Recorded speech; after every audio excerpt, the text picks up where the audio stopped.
एक छोटे से शहर में नीलू नाम की 11 साल की लड़की रहती थी। नीलू बहुत ही समझदार और जिज्ञासु थी। उसे कहानियां पढ़ना बहुत पसंद था। वो घंटों किताबों में खोई रहती। लेकिन एक बात थी, नीलू को असली दुनिया में कुछ नया करने से थोड़ा डर लगता था।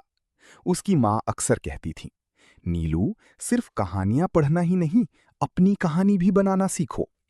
एक दिन स्कूल से लौटते समय नीलू को एक पुरानी लाइब्रेरी दिखी।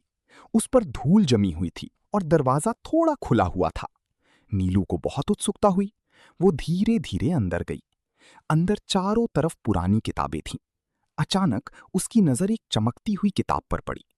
उस किताब का नाम था जादुई दुनिया के रहस्य। जैसे ही नीलू ने किताब खोली, एक तेज रोशनी फैली और वो अचानक एक नई दुनिया में पहुंच गई।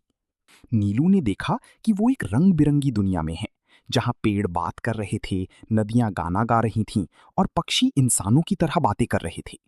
तभी एक छोटा सा पक्षी उसके पास आया। स्वागत है नीलू, मैं हूं टिट्टू। नीलू चौंक गई। तुम बोल कैसे रहे हो? टिट्टू हंसा। ये जादुई दुनिया है, यहां सब कुछ संभव है। 3 चुनौतियां। टीटू ने बताया कि इस दुनिया को बचाने के लिए नीलू को 3 चुनौतियां पूरी करनी होंगी। अगर तुम सफल हो गई तो तुम अपने घर लौट पाओगी, टीटू ने कहा। नीलू थोड़ी डर गई, लेकिन उसने हिम्मत की। पहली चुनौती, सच्चाई का पेड़। नीलू एक बड़े पेड़ के पास पहुंची। पेड़ ने कहा, अगर तुम सच बोलोगी तभी मैं रास्ता दूंगा। पेड़ ने पूछा, क्या तुम हमेशा बहादुर रहती हो? नीलू ने थोड़ा सोचा, फिर बोली, नहीं, मुझे कई बार डर लगता है। पेड़ मुस्कुराया, सच्चाई ही असली बहादुरी है, और रास्ता खुल गया। दूसरी चुनौती, धैर्य की नदी। अब नीलू एक तेज बहती नदी के पास पहुंची।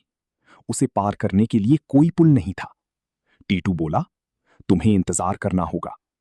नीलू ने धैर्य रखा। कुछ देर बाद पानी शांत हो गया और पत्थरों का रास्ता दिखने लगा। वो आराम से नदी पार कर गई। तीसरी चुनौती, डर का सामना। अब सामने एक गुफा थी, जहां एक बड़ा ड्रैगन रहता था। नीलू डर गई। मैं नहीं जा सकती, उसने कहा। टिट्टू बोला, डर से भागने से वो और बड़ा हो जाता है। नीलू ने गहरी सांस ली और धीरे धीरे गुफा में गई। अंदर जाकर उसने देखा, ड्रैगन उतना खतरनाक नहीं था जितना वो सोच रही थी। असल में वो दुखी था। नीलू ने उससे बात की और उसकी मदद की। ड्रैगन खुश हो गया और बोला, तुमने अपने डर को जीत लिया। तीनों चुनौतियां पूरी होते ही नीलू के सामने वही जादुई किताब आ गई। एक आवाज आई, तुमने सच्चाई, धैर्य और हिम्मत को अपनाया है। नीलू वापस अपनी दुनिया में आ गई।